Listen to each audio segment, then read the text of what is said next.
குக்கு with கோமாளியில் இந்த வாரத்திற்கான promo வெளியாகிருக்கு. So இந்த வாரம் எப்பயுமே வந்து பார்த்திங்கன்னா ஒரு இம்யூனிட்டி வாரமாக தான் இருக்கும். ஆனால் வந்து பார்த்திங்கன்னா ப்ரொமோவை விடும் பொழுது இம்யூனிட்டி வாரம் அப்படின்னு சொல்லி விடவே இல்லை. மாறாக வந்து பார்த்திங்கன்னா சீ ஃபுட் சேலஞ்ச், அதாவது கடல் வாழ் உயிரினங்களை வச்சு சமைக்கணும் அப்படிங்கிற மாதிரி வந்து பார்த்திங்கன்னா ஒரு சேலஞ்ச் கொடுத்துருந்தாங்க.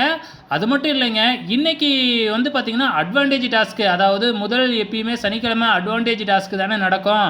ஆனால் இந்த முறை அப்படிலாம் அட்வான்டேஜ் டாஸ்க்லாம் வைக்கவே இல்லை. ஃபஸ்ட்டு எடுத்த உடனே பார்த்திங்கன்னா பேரிங் நடக்குது இல்லைங்களா, இதில் வந்து 2 மாற்றங்கள் நடந்திருக்கு. ஸோ ஃபஸ்ட்டு வாரத்தில் வந்த ராமர், அது மட்டும் இல்லாமல் நாஞ்சில் சம்பத், இவங்க 2 பேரும் இந்த வாரம் வரல. ஸோ அவங்களுக்கு பதிலாக வந்து பார்த்திங்கன்னா நான் ஏற்கனவே சொல்லியிருந்தேன், ஆக்ட்ரஸ் கனா காணும் காலங்களில் நடித்த தடியன், அவங்க வந்து பார்த்திங்கன்னா கோமாளியாக வந்திருக்காங்க. அதே மாதிரி பழைய ஜோக்கு தங்கத்துறையும் கோமாளியாக வந்திருக்கிறாங்க உள்ளார. ஸோ இப்போ இந்த வாரம் வந்து பார்த்திங்கன்னா சனிக்கிழமை எபிசோடில் சூப்பராக சமைக்கிறவங்களுக்கு வந்து பார்த்திங்கன்னா ஒரு டிஷ் கொடுத்துருக்காங்களாட்டுக்கு.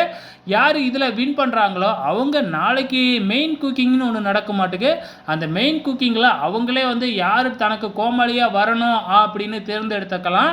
ஸோ அது எப்படி நடக்க போகுது, ஏன்னா அட்வான்டேஜ் டாஸ்க்கு அப்படிங்கிறது ரொம்பவுமே சூப்பராக இருக்கும். ஸோ அந்த அட்வான்டேஜ் டாஸ்க்கை இந்த வாரம் எடுத்திருக்கிறாங்க. ஸோ அதுக்கு அடுத்த வாரமும் அட்வான்டேஜ் டாஸ்க்கை எடுத்துருவாங்களா அப்படிங்கிறது தெரியல, பொறுத்திருந்து பார்க்கலாம்.